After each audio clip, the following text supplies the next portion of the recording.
तर विमान पुढं चाललं होतं. पुढं जाऊन वळून दुसऱ्या खांबापाशी थांबले गेलं. मग मी ती बघायला निघाली होती तिकडं, की बाबा काय झालंय बघा. तर मला एक जणांनी थांबवलं, म्हणे पोटबीट होईल, त्यात आयला असतं, तू जाऊ नको. फक्त तिथं दादांचं घडलेलं सकाळ सकाळ तेवढंच. आणि आता ही नवीन आहे. आणि इकडे एक गाडी खेळ म्हणून शिरसुफच्या रोडला तिथे एक पडलं होतं माळात. ती पार्ट्याच असं जळून हे झालं, ती पार्टच भरून आणलं होतं तिचं. विमानावाला झालं असतं, काहीतरी झाल्यावर काहीतरी केलंच असतं की त्यांनी. आता काय माणूस मेलं असतं, घर पडलं असतं, भरपाई दिली असती, काहीतरी केलंच असतं. तिथं मी भुईमुग काढत होते कडलाच. तिथं एक खांब आहे, त्या खांबाला धडकल्यावर मी बघितल्यानंतर मग उठून उभं राहिली. तर विमान पुढं चाललं होतं. पुढं जाऊन वळून दुसऱ्या खांबापाशी थांबले गेलं. मग मी ती बघायला निघाली होती तिकडं, की बाबा काय झालंय बघा. तर मला एक जणांनी थांबवलं, म्हणे पोटबीट होईल, त्यात आयला असतं, तू जाऊ नको. मग मी तिथंच थांबल्यानंतर मग मी माघारी फिरली, थोडी थांबली. पुन्हा ती पायलट ती बाहेर निघाल्यावर तिथे गेली. तर पायलटला काही लागलं नव्हतं, काय नव्हतं, सुखरूप बाहेर निघाला ती. मग सगळी माणसं हळूहळू लई गोळा झाली. मग लई गोळा झाल्यावर मग त्यांचं ते पोलीस हे आलं, त्यांचं ते चालू झालं. म्हणजे तुमचं मला म्हणता येत नाही काय म्हणायचं. तुम्ही काय काम करत होता त्यावेळेस? मी भुईमुगा शेंगा उपटत होती, पण हिथंच उपटत होती. किती अंतरावर पडलं ती? ती एक मला वाटतं 2-3 मीटर असं, 100 फुटाच्या अंतरावर. खाल्ल्यावरती मन पडलं आणि वरल्या तुकड्यात मी असं. यापूर्वी देखील विमान अपघात घडला होता त्या ठिकाणी? नाही घडला, अजिबात नाही. इथं घडलंच नाही आमच्या इथं. फक्त तिथं दादांचं घडलेलं सकाळ सकाळ तेवढंच. आणि आता ही नवीन आहे. आणि इकडे एक गाडी खेळ म्हणून शिरसुफच्या रोडला तिथे एक पडलं होतं माळात. ती पार्ट्याच असं जळून हे झालं, ती पार्टच भरून आणलं होतं तिचं ते विमानाचं. मग दुसरीकडे कुठं पडलेलं मला काही माहिती नाही. दुसऱ्या गावात पडलेलं आहे, पण मला माहिती नाही. तुम्ही एकटीच होते का? हा, हिथं एकटीच होती मी. आता सकाळी ज्या टायमाला विमान पडलं ना, आलं ना, त्या टायमाला मी एकटीच होती.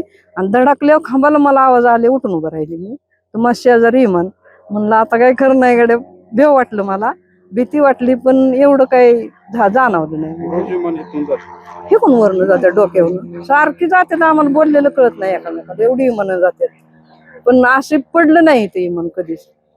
आमच्या घरावणीच जातात, घरावणीच येतात, पण नाही काय असं धोका झालेला नाही. आज पहिल्यांदाच झालाय वस्तीच्या कडेला झालाय. असं वस्तीपासून लांब पण नाही, वस्तीच्या कडेला आहे. मध्ये काय एवढीच पट्टी एकच, मी जे हाय उभा राहिलेली एवढीच पट्टी आहे. नाही सगळ्या वस्त्याच आहेत तिकडं. म्हणजे वस्तीच्या कडेला अपघात झालाय. जीवितहानी काय झाली असती तर कोण जबाबदार? ती सरकार झाला असतं ना, ती विमानावाला झालं असतं ना, विमानावाला झालं असतं. काहीतरी झाल्यावर काहीतरी केलंच असतं की त्यांनी. आता काय माणूस मेलं असतं, घर पडलं असतं, भरपाई दिली असती, काहीतरी केलंच असतं. आता वाट मग काय करायचं, तुम्ही मागून घेतलंय आठवड्यांनी विमानतळ, आम्ही काय करणार त्याला? काय घटना झाली? 8:40 हे विमान हवेतच बंद पडलं आणि डायरेक्ट खाली शेतातच उतरलेलं आहे. हे विजेच्या पोलला थोडंसं धडकून पुढे येऊन थांबलेलं हे विमान आहे. रेडबर्ड या कंपनीचं हे विमान. अपघात तर आहे असं रेडबर्ड कंपनीचे येते काही लोक सांगत होते, परंतु आम्हाला असं वाटतं की हे रेडबर्ड कंपनीचे जे पायलट तिथं ट्रेनिंग घेत आहेत ते स्टंट करतायत. बऱ्याच वेळा त्यांनी गावामध्ये स्टंट केलेला आहे. इथून या विमानापासून 200 ते 300 मीटर अंतरावरती वाघजाई पाझर तलाव आहे. तो पावसाच्या पाण्यानं पाझर तलाव पाण्यानं भरला की त्याच्या वरून विमान हे नेत आहेत आणि त्या पाण्याची समुद्रात जशी लाट व्हावी तशी लाट तयार होते आणि त्याच्यामुळे त्यांना ती खूप मजा वाटते. परंतु खरं तर साहेब बरं का, ही लाट तयार करण्याच्या नादात इथं जे शेतामध्ये काम करणारे जे शेतकरी आहेत त्यांच्यात खूप भीतीचं वातावरण आहे. आणि परमपूज्य डॉक्टर बाबासाहेब आंबेडकरांना जगण्याचा अधिकार दिलाय, तो या रेडबर्ड कंपनीला मारण्याचा अधिकार नाहीये आम्हाला. त्यांच्यावरती DJCA किंवा जे काय अजून ज्या संस्था आहेत, तुम्हीच मगाशी नाव घेत होता, आम्ही शेतकरी लोक आहे, हे काय संस्था वगैरे आम्हाला माहीत नाहीत, परंतु या हवाई मंत्रालयानं याच्यावरती लवकरात लवकर कारवाई करावी आणि याचे जे पायलट लोक आहेत त्यांची तर खरं चौकशीच व्हायला पाहिजे. ते बऱ्याचदा दारू पिऊन बी विमान चालवतात. या ठिकाणी रेडबर्ड प्रमाणेच कार्व्हर एव्हिएशन ही देखील संस्था आहे, काय म्हणायचं या संस्थेविषयी? कार्व्हरचं विमान अजून म्हणजे त्यांचं विमान पडण्याचं प्रमाण खूप कमी आहे. ते काही जास्त हे नाही होत त्यांच्यामुळे नुकसान.